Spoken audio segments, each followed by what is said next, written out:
So I had this bed bug customer in Buffalo, New York, right near the old Bethlehem Steel on, I forget what the street it is. It runs around Lake Erie going into Hamburg.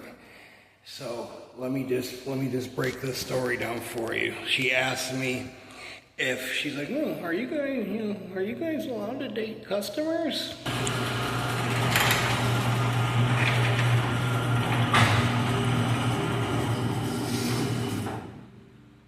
What if I just stood there like that when she was talking?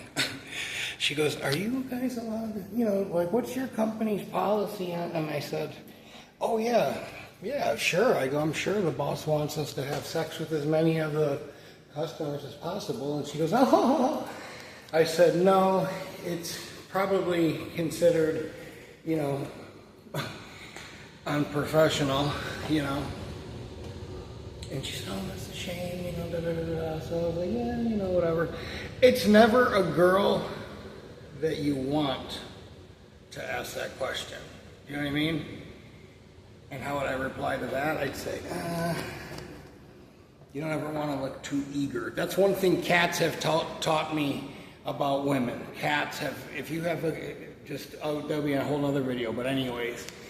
She goes, okay. So I said, let me go out to my car. Everything looks good. It doesn't really, and I remember saying this, it doesn't really look like you have bed bugs, but whatever, we'll fix it and I'll come in, everything's ready to go. I'm just going to go grab my mask and, for not one of the COVID masks, but one of the, respirator masks. She's like, okay.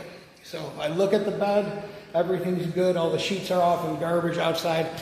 I come back in and she goes, well, I'll just be waiting out here or in my car or whatever. And I said, okay.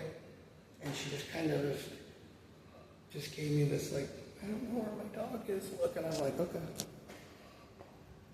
So I go upstairs and she put fucking lingerie, okay, on the bed.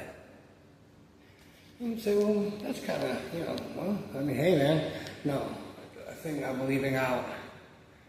And I'm a fat fuck, do you know what I mean? Like, I was 310 pounds. I was 310 pounds at the time on drugs.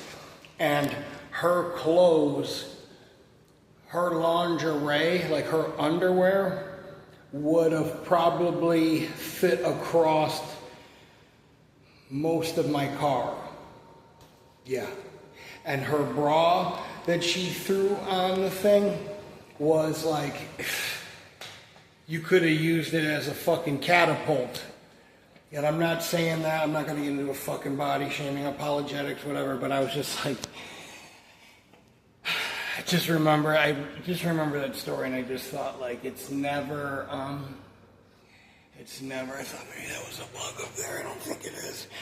It's never one that, you want to hit on you. Do you know what I mean? Like, or once in a while it is, but they're just getting divorced and they're not divorced and the husband is, it's messy. And I'm like, I am not getting fucking killed for you.